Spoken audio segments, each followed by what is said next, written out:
So for the major vessels coming out of the heart, we'll start out with the pulmonary trunk, which comes out of the right ventricle, and this is deoxygenated blood. However, this is still an artery. So these are the pulmonary arteries, which come out of the pulmonary trunk from the right ventricle. They go to the lungs, and then they come back to pulmonary veins, which are red because they are oxygenated at this point, and this is the only place where the veins and the arteries switch. So they come back through the pulmonary veins into the left atrium of the heart. They'll go down through the left atrium through one of the AV valves, and then they'll come up through the left ventricle into the aortic, or the ascending aorta, into the aortic arch, and then down the descending aorta.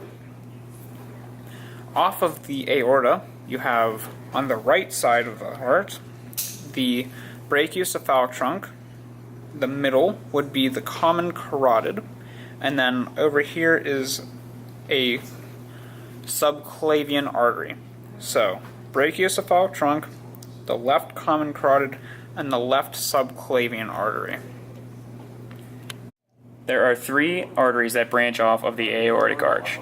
There's the brachiocephalic trunk, the left common carotid, and the left subclavian artery. The brachiocephalic trunk branches off into the right common carotid and the right subclavian artery. The common carotids both branch off into internal and external common carotid. The internal supplies blood for the brain, and the external supplies the blood for the face. Other veins that take blood from the brain include the vertebral veins and the azygous vein, as well as the internal jugular vein and external jugular vein. So the vascular of the upper limb starts with the heart. I feel like this would probably be the best place to learn it, so that you can get the full loop from the heart down to the hands and back. So from the left ventricle, you'll come up into the aortic arch, which splits off into the brachiocephalic trunk, and then into the right subclavian artery. From the right subclavian artery, which ends at the first rib, you now have the axillary artery, which goes until you hit the pectoralis minor's origin. The axillary vein is below it. So from the axillary artery portion, cross over the pectoralis minor, and now you have the brachial artery, which is what it remains throughout the rest of the arm until it joins off. So from here, you have the brachial artery, which goes down and runs through the middle of the arm and branches off into the ulnar artery and the radial artery. Once it branches off, you have the ulnar vein and the radial vein deep to this. The brachial vein is also deep to the brachial artery. These veins are deep. We also have the axillary vein, which is deep to the brachial and axillary artery. So once blood flows down through the radial and ulnar arteries, they return to the body, or to the heart more or less, through the brachial vein, the radial vein, and the ulnar veins, back up through into the superior vena cava, back into the heart. There are also superficial veins in the upper limb, including the cephalic, which is superficial and runs along the thumb side of the arm, and there is the basilic, which runs along the ulnar side of the arm. These also pinpoint each other and meet up at the medial cubital, which has the basilic and then branches off, cephalic branches off, and then it returns back to the cephalic. Okay, so we have the medial cubital vein right here, which is where most blood is drawn whenever you give blood or you have to have blood taken out for any reason.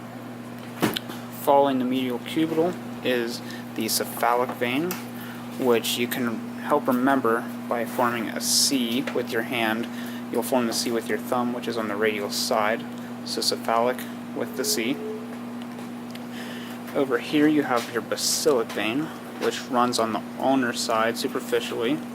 To remember this, you can make a B in sign language with your hand, and your thumb will point to your ulnar side, which is also the side of the basilic.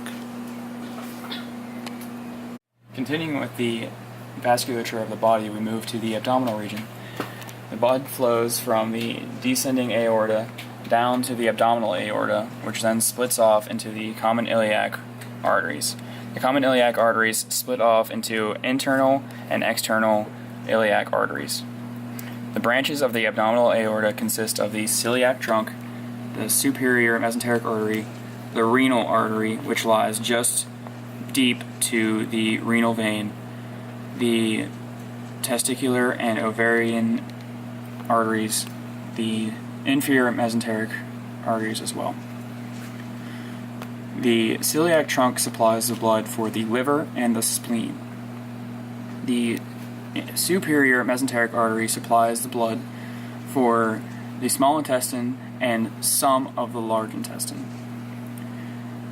The small intestines would be included of the duodenum, the jejunum, the ileum, which then travels to the large intestines, beginning with the cecum, the ascending colon, and 2/3 of the transverse colon. The renal artery supplies blood to the kidneys on each side. The testicular and ovarian arteries supply blood to the testicles and the ovaries, which follow the path down the ureter to the specified location of blood flow. The inferior mesenteric artery supplies the blood for the remainder of the large intestines, which would include the last third of the transverse colon, the descending colon, the sigmoid colon, and the rectum. Once the blood has flown down through the body, it returns to the heart via the iliac veins, which also consist of the internal and external iliac veins. They come to the common iliac veins and travel up the inferior vena cava. The renal veins bring the blood back from the kidneys and deposit it into the inferior vena cava. As the blood transfers up the vena cava, the liver deposits its blood through the hepatic portal vein, which can be seen here. Once the blood has been deposited into the vena cava, it continues up and into the right atrium. For the vasculature of the lower limb, we'll start out at the abdominal aorta, which splits off into the common iliac artery, which then branches off twice into the internal and external iliac artery. Right around here is the inguinal ligament, which has these veins and arteries pass through it. After that point, this external iliac artery becomes the femoral artery. The same tube for the femoral artery becomes the popliteal artery right around here, which is the distal portion of the adductor magnus muscle. Right next to the femoral and popliteal arteries are the femoral vein and the popliteal veins. They are deep to these two arteries. Over on this side, we'll start with the veins. You have the inferior vena cava, which splits off into the common iliac veins, which also splits off similarly with an internal and external iliac vein. After the inguinal ligament, the external iliac vein becomes the femoral vein, and it branches off over here with the great saphenous vein. Okay, so for the cardiac blood vessels, we'll start out with the veins. So for the veins, it's easy to orient it with the coronary sinus, which is at the top or the superior side of the posterior of the heart from the apex. So this large branch right here is the coronary sinus. Below the coronary sinus, you can see the middle cardiac vein, which spans down the middle of the apex of the heart on the posterior side, as this is how it would be oriented in the body. Branching off of the middle cardiac vein is the small cardiac vein, which branches down to here, which would go anteriorly from the bottom of the posterior side. This is also the inferior side. They kind of go together the way that the heart is oriented. So with the arteries of the heart, It's easy to go off the aorta, and whenever it's sitting this way, it's best to orient it the way that it would be in your body. So this is the right coronary artery, and over here is the left coronary artery. Branching off the right coronary artery is the marginal branch, which comes down at the very anterior side where it becomes more inferior on the heart. So right here. The left coronary artery splits off into the circumflex branch, and right along the front is the anterior interventricular artery. Now there's one artery left, and it goes from the right coronary artery, leads all the way down, and when it goes down here to fall right along the middle cardiac vein, this would be the posterior interventricular branch, which is an artery.